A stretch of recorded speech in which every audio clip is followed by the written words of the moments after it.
Aujourd'hui, on se penche sur un phénomène vraiment intéressant dans la cosmétique. Cette compétition-là entre les petites marques locales et puis les géants internationaux. Surtout sur ce créneau du naturel. C'est devenu un enjeu stratégique majeur pour 2025, on dirait bien. Ah oui, tout à fait. Les analyses qu'on a regardées, elles montrent bien cette tension.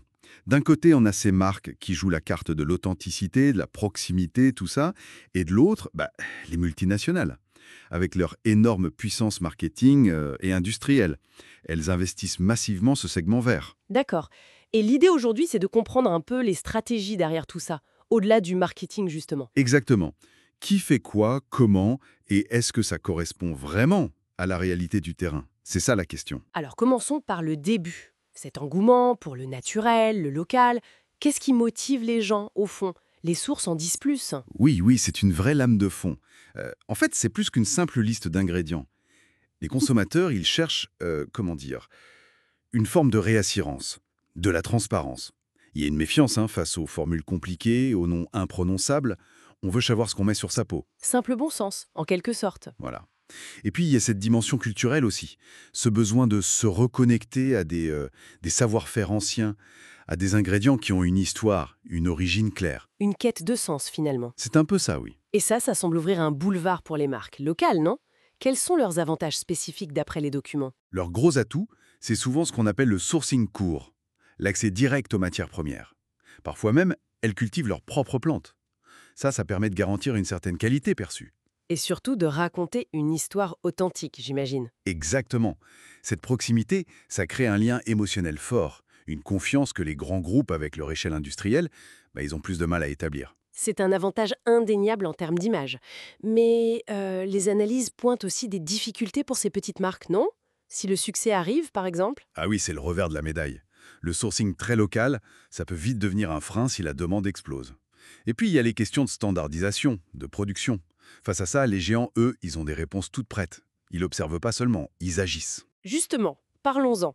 Comment ils font, les grands groupes, pour capter cette tendance verte sans avoir forcément cette même proximité? Ils maîtrisent l'art de l'évocation, on va dire. Les sources montrent bien comment ils utilisent leurs énormes budgets marketing, packaging vert, mise en avant d'un ingrédient star végétal, des gammes inspirées de la nature, Donc beaucoup de communication. énormément. Parfois, il y a de vraies reformulations derrière, attention. Mais le risque de ce qu'on appelle le greenwashing, il est toujours là. C'est-à-dire? Une communication qui donne une image plus verte que le produit lui-même. Les analyses citent des cas où les marques dépensent plus en pub verte qu'en recherche et développement durable, par exemple. Ah oui, d'accord.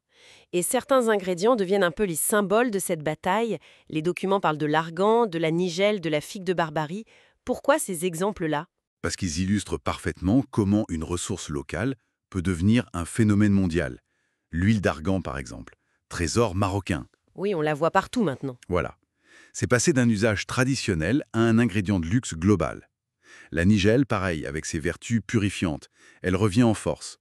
La figue de Barbarie, le prickly pear, on vante ses effets anti-âge. En fait, ces ingrédients y cochent toutes les cases. Naturel, une histoire, des bénéfices clairs. Dans la durabilité, les communautés locales. Absolument. Les sources abordent ça. Est-ce que la récolte est durable? Est-ce que les producteurs locaux sont bien rémunérés face à cet appétit mondial? C'est complexe. Du coup, face à cette puissance des grands groupes et ce risque de récupération, comment les marques locales peuvent-elles s'en sortir?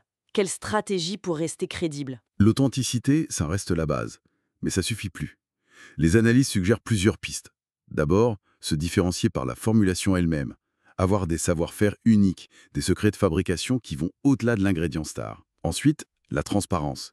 Mais une transparence radicale, sur toute la chaîne. Pas juste sur le sourcing. Non, surtout.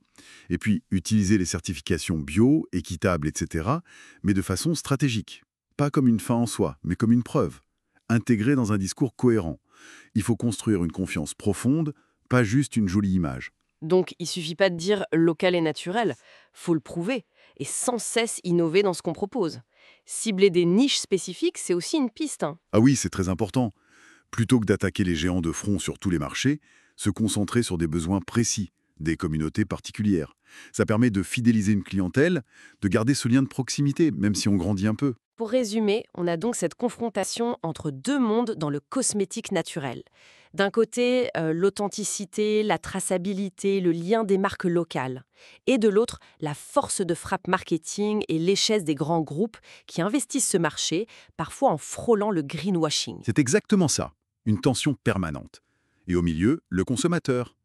De plus en plus informé, certes, mais aussi bombardé de messages publicitaires. La vraie question, c'est qui arrivera à convaincre durablement de la sincérité de sa promesse naturelle? Et ça nous amène à une dernière réflexion peut-être. Au-delà des labels, de l'origine des ingrédients, qu'est-ce qui définira vraiment le caractère naturel d'un cosmétique demain? Est-ce que ce sera l'emballage éco-conçu, l'empreinte carbone globale, ou même des biotechnologies vertes pour créer des actifs durables? Ça pourrait changer notre perception, non? Excellente question pour finir. Oui, la définition du naturel, elle est en pleine mutation.